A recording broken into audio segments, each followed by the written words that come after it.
Metamorphosis. How can I say? Again, it was inspired by seeing a seagrass basket that was done.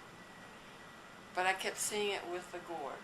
And so I started with my gourd and I dyed it. And I knew I wanted it to kind of come out of the gourd. I wanted it to grow out.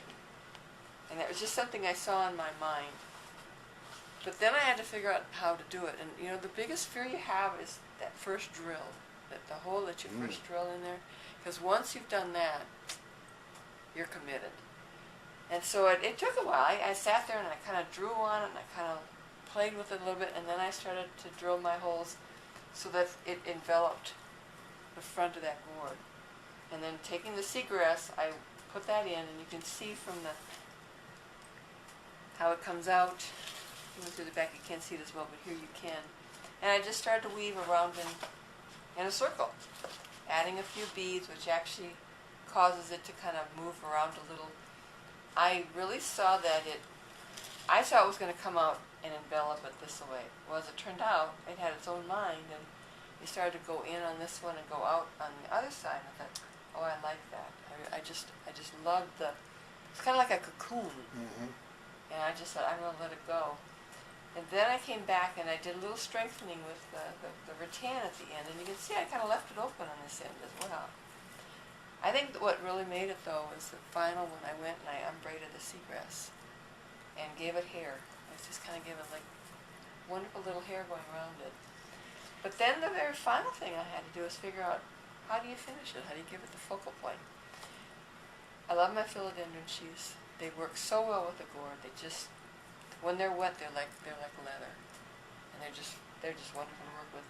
And then I had these jacaranda pods, and I thought, how nice. And so I just kind of did a very simple ending to the top, and that just finished it. And that was it. I didn't want to touch it again. And I think that's the art, is knowing when to stop on a piece. Because if you work it too much, you can just work it to death.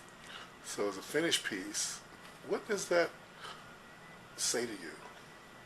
How would that make a difference in your life? How would it make a difference in my life? Or someone's life? I just think by looking at it, you just feel like you're enveloped. Mm-hmm. That you're just kind of, there's this arm going around you. Because those arms are going around the gourd. Mm-hmm. And it really, it is like that. I mean, I love this piece. I absolutely love it. And when I got done with it, I was so excited I couldn't see straight. And it was so exciting when I knew that the show was coming up, and I submitted it because I thought it's going to get in there. And it did. It's the second show. They have it every 2 years. It's the second show I got into. And not only did it get into it, it's a national show. There were 23 artists, I think, or maybe 23.